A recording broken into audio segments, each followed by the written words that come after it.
नमस्कार, मैं संजय कुमार। तो आज हम लोग श्रद्धा मनु पाठ का छठा भाग पढ़ेंगे। तो शुरू करते हैं। लगा कहने आगंतुक व्यक्ति, मिटाता उत्कंठा सविशेष, दे रहा हो कोकिल सानंद सुमन को ज्यों मधुमय संदेश। भरा था मन में नव उत्साह, सीख लूँ ललित कला का ज्ञान, इधर रह गंधर्वों के देश, पिता की हूँ प्यारी संतान। दृष्टि जब जाती हिमगिरी ओर, प्रश्न करता मन अधिक अधीर, धरा की यह सिकुड़न भयभीत, आह कैसी है क्या है पीर। तो इसका हम लोग प्रसंग लिखेंगे प्रस्तुत पद्यांश में। मनु के पूछने पर श्रद्धा जो है मनु के प्रश्नों का उत्तर देती है, उन्हें अपना परिचय बता रही है। तो व्याख्या शुरू करते हैं। लगा कहने आगंतुक व्यक्ति, मिटाता उत्कंठा सविशेष। तो मनु के श्रद्धा के द्वारा मनु की उत्कंठा को इसमें शांत किया जा रहा है।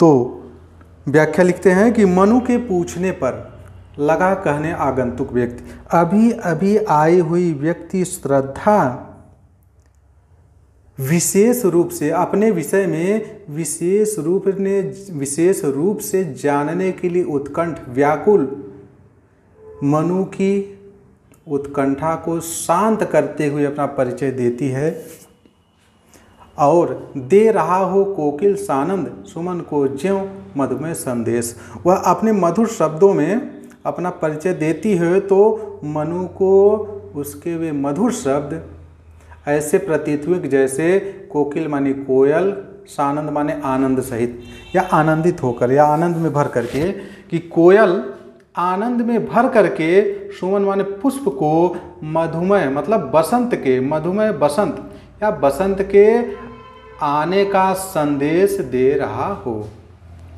एक बार फिर से देख लेते हैं कि लगा कहने आगंतुक व्यक्ति, मनु के द्वारा पूछने पर अभी अभी आई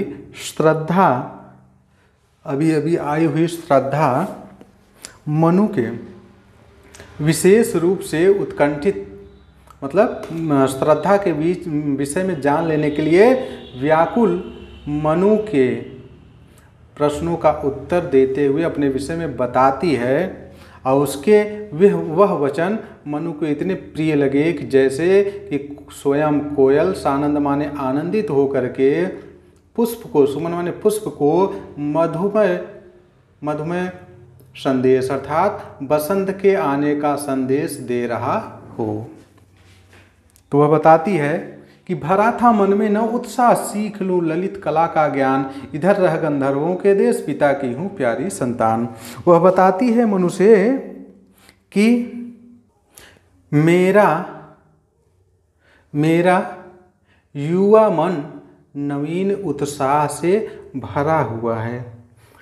वह बताती है मनु से कि अपनी मधुर वाणी में श्रद्धा मनु से कह रही है कि मेरा मन जो है नवीन या मेरा युवा मन नवीन उत्साह से भरा हुआ है और मेरे मन में ललित कलाओं का ज्ञान सीखने की इच्छा जागृत हुई। इसलिए मैं इधर रह गंधर्वों के देश में, इसलिए मैं ललित कला का ज्ञान सीखने के लिए गंधर्वों के देश में निवास कर रही हूँ। पिता की हूँ प्यारी संतान और मैं अपने पिता की अत्यंत प्रिय संतान हूँ।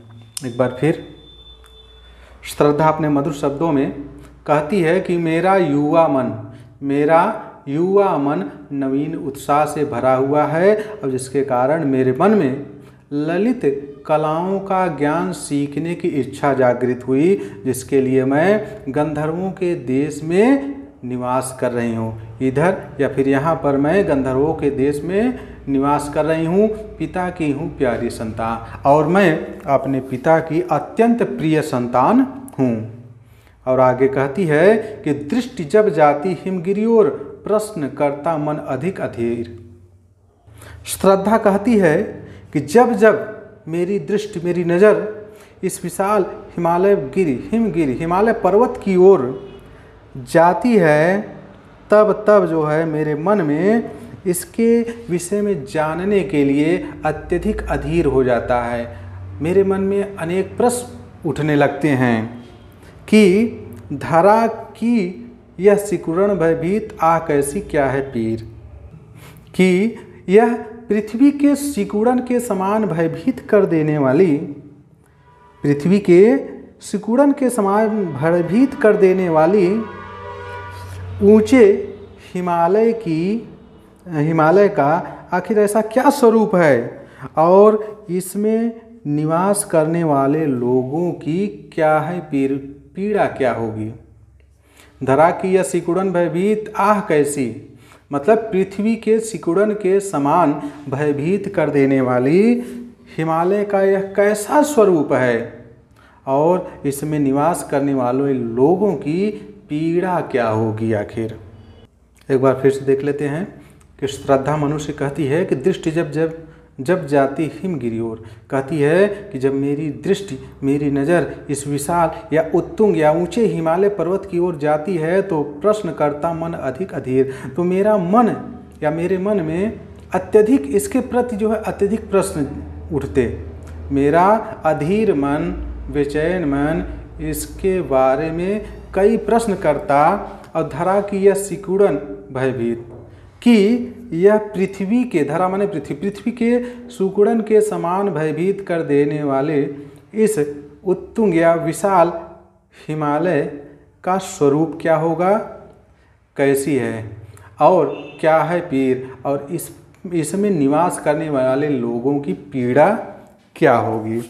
अब इसका काव्य सौंदर्य, भाषा खड़ी बोली है, अलंकार में रूपक और अनुप्रास अलंकार है, रस में शांत रस और श्रृंगार रस है, छंद में 16 मात्राओं का श्रृंगार छंद है। तो आज के लिए बस इतना ही, धन्यवाद।